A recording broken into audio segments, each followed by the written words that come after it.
Capítulo 4. Cuando Isboset, hijo de Saúl, se enteró de que Abner había muerto en Hebrón, se acobardó y con él todos los israelitas. Isboset contaba con 2 sujetos que comandaban bandas armadas. Uno de ellos se llamaba Baná y el otro Recab, y ambos eran hijos de Rimón el Berotita, y pertenecían a la tribu de Benjamín. Berot se consideraba parte de Benjamín, pues los habitantes de Berot se habían refugiado en Gitayim, donde hasta la fecha residen. Por otra parte, Jonatán, hijo de Saúl, tenía un hijo de 5 años, llamado Mefiboset, que estaba tullido. Resulta que cuando de Jezreel llegó la noticia de la muerte de Saúl y Jonatán, su nodriza lo cargó para huir, pero con el apuro se le cayó y por eso quedó cojo. Ahora bien, Recab y Baná, los hijos de Rimón el Berotita, partieron para la casa de Isboset, y llegaron a la hora más calurosa del día, cuando él dormía la siesta.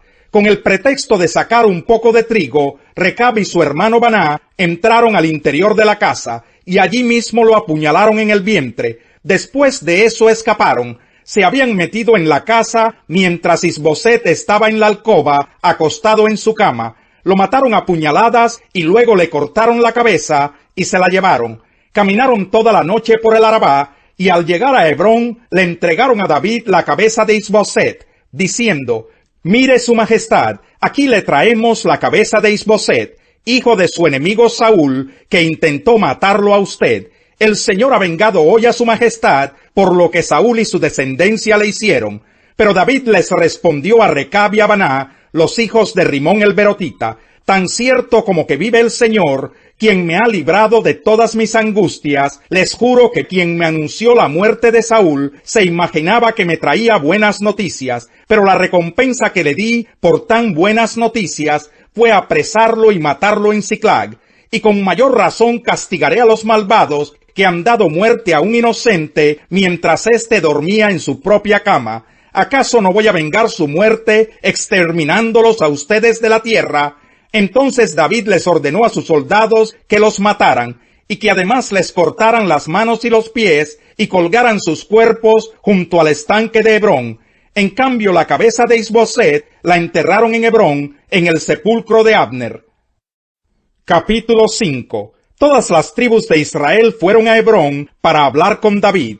Le dijeron: «Su majestad y nosotros somos de la misma sangre. Ya desde antes, cuando Saúl era nuestro rey, usted dirigía a Israel en sus campañas. El Señor le dijo a su majestad: tú guiarás a mi pueblo Israel y lo gobernarás. Así pues, todos los ancianos de Israel fueron a Hebrón para hablar con el rey David, y allí el rey hizo un pacto con ellos en presencia del Señor.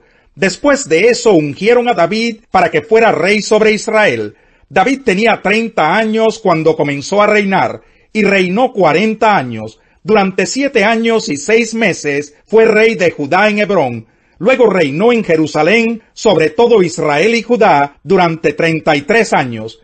El rey y sus soldados marcharon sobre Jerusalén para atacar a los jebuseos que vivían allí. Los jebuseos, pensando que David no podría entrar en la ciudad, le dijeron a David: «Aquí no entrarás. Para ponerte en retirada nos bastan los ciegos y los cojos».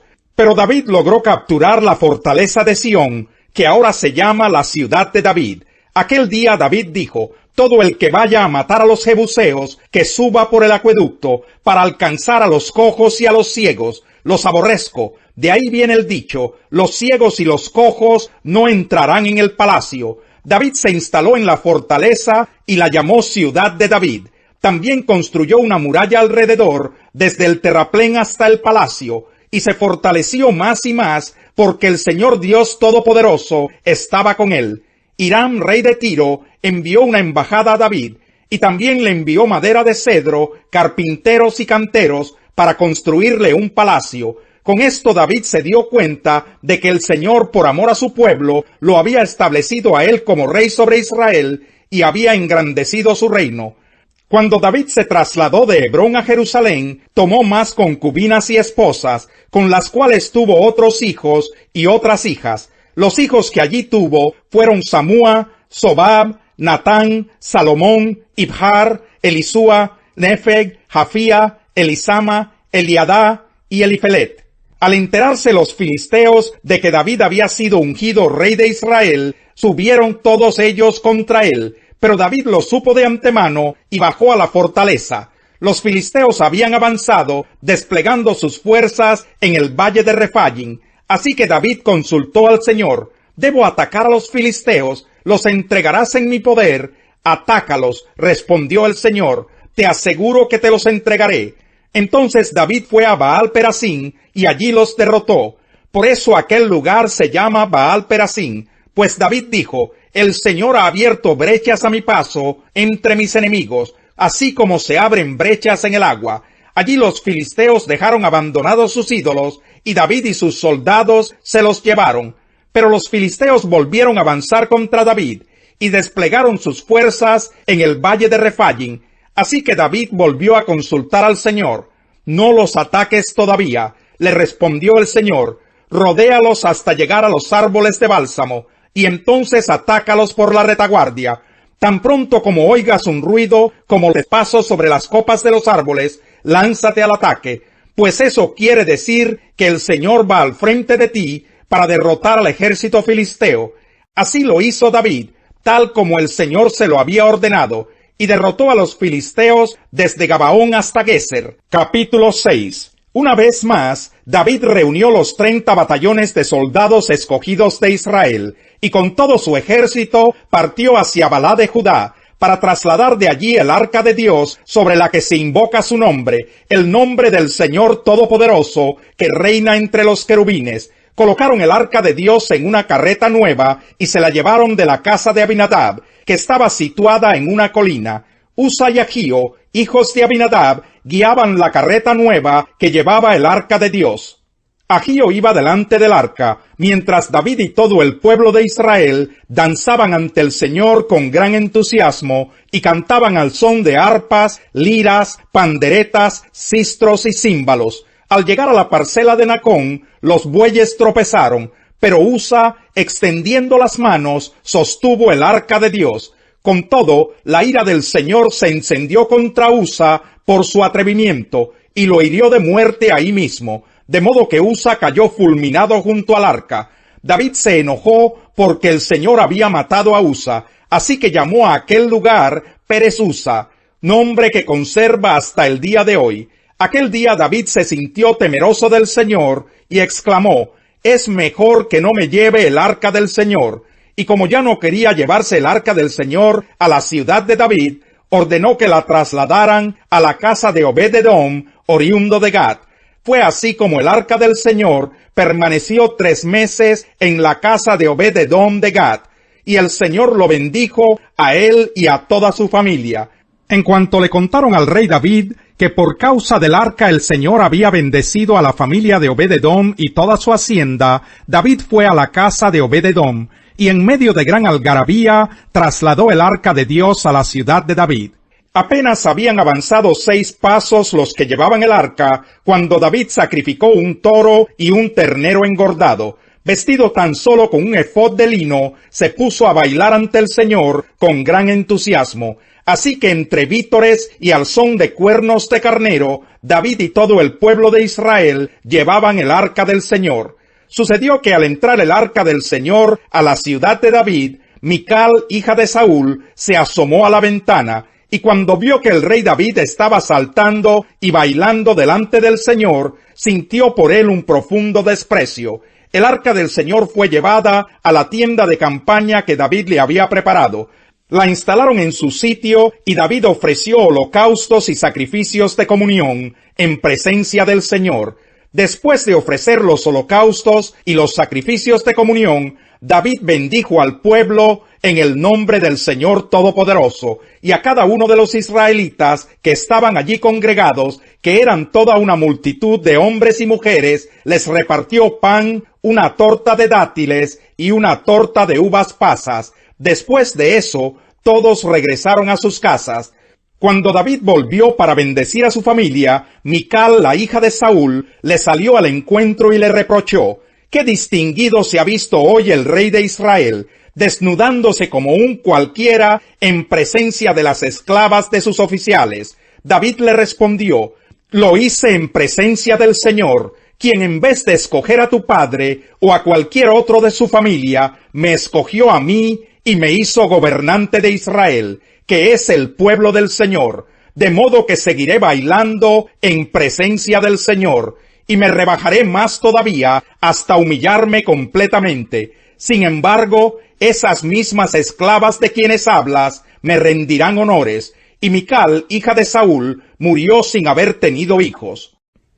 Cuando Judas hubo salido, Jesús dijo: Ahora es glorificado el Hijo del Hombre, y Dios es glorificado en él.